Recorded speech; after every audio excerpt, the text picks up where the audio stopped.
Hello everyone, I'm here today to talk about gender identity.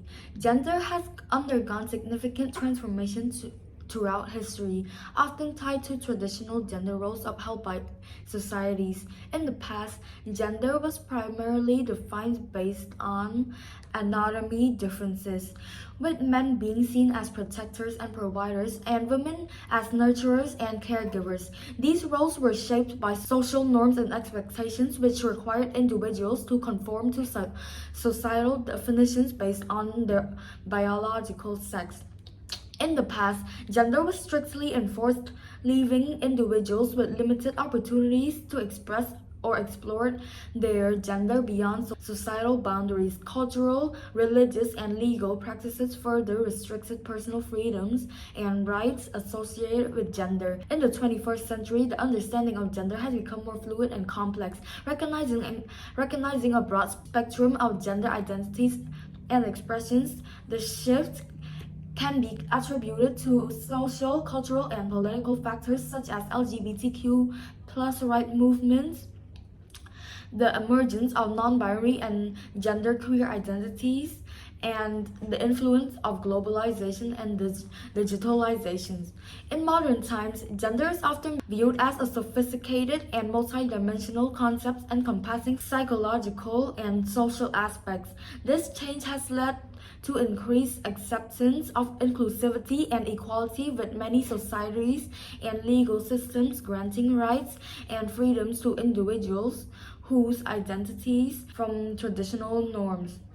It is essential for all individuals to have equal rights, opportunities, and legal protections, regardless of their gender identity. This includes equal access to education, employment, housing, healthcare, and other essential services. Privacy rights concerning gender identity, such as the ability to change one's name, gender marker, and status, should be respected without undue interference. Protection from discrimination based on gender identity or expression should be endured in public and private spheres, including safeguards against hate speech, intimidation, and violence. Individuals should be able to be free without fear to identify their own gender, including the freedom to dress, present, and identify in ways that align with their true selves.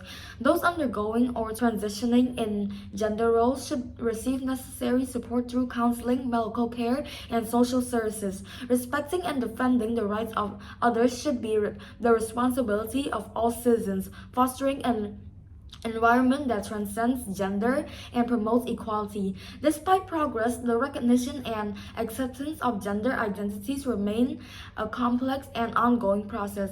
Advancement has been made, but challenges and opposition persist.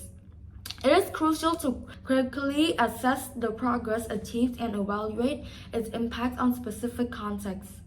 Understanding the historical context is essential when examining the transformations in gender identity. Society's norms have traditionally been based on binary interpretations of gender, where individuals were expected to conform to either male or female roles based on biological references.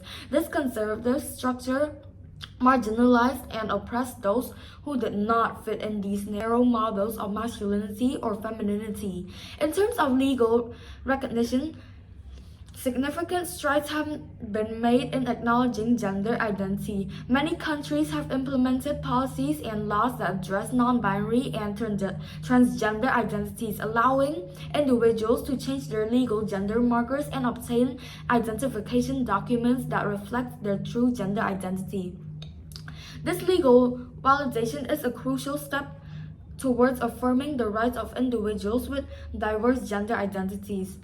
There has also been a noticeable shift in social conscience and acceptance of various gender identities, partly due to advocacy, education, and increased visibility of transgender and non-binary individuals in the media of public discourse.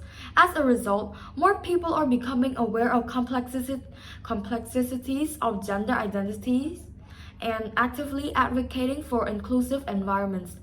However, despite these advancements, Individuals with different gender identities still face significant obstacles and resistance. Many transgender, non-binary people encounter discrimination, violence, and stigmatization.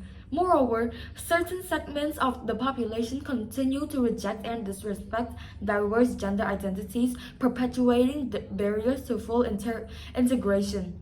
Access to healthcare remains a challenge for gender diverse individuals.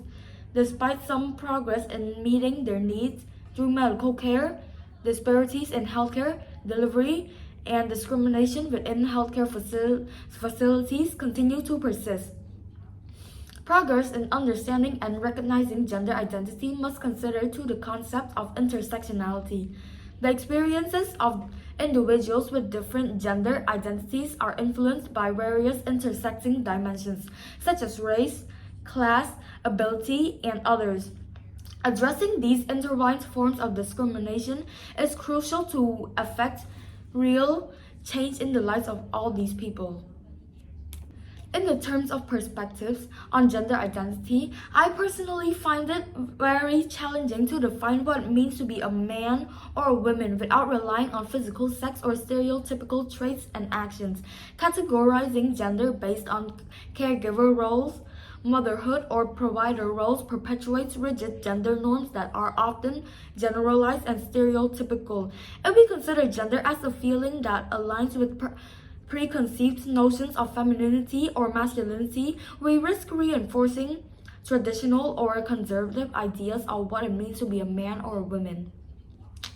So does gender exist as an identity? It could be seen as a social label attributed to traits, characteristics, and behaviors, or it could be tied to biological sex through hormone treatment surgery. Alternatively, some argue that gender may not apply to humans, but rather to words.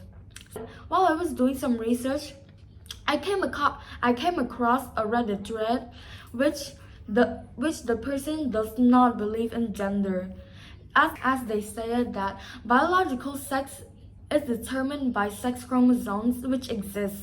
They argue that their personal experience does not involve a feeling of being a particular gender, but rather accepting their sex based on XY chromosomes. This perspective views gender identity as a notion created by academics to explain transgender individuals without using the term mental illness.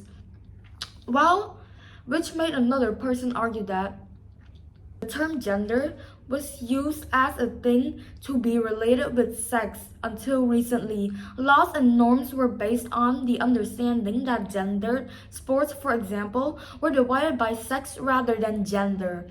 The emergence of gender as a psychological concept led to a shift in usage, leading to debates surrounding terminology. Some people argue for a return to using sex as the defining factor rather than gender.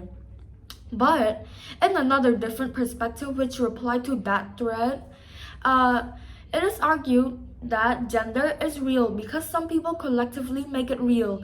It is like the existence of Santa Claus. Although people know that Santa Claus is not real, they play along to avoid upsetting children. Similarly, gender is seen as a construct that has economic implications and significant impact when people believe in it. While not everyone may be a true believer, societal participation is maintained to ensure happiness and enjoyment. I personally think that the Santa Claus perspective, the one that said Santa Claus isn't real, but they just made it up so the children won't get upset, it makes a really good point. That is all.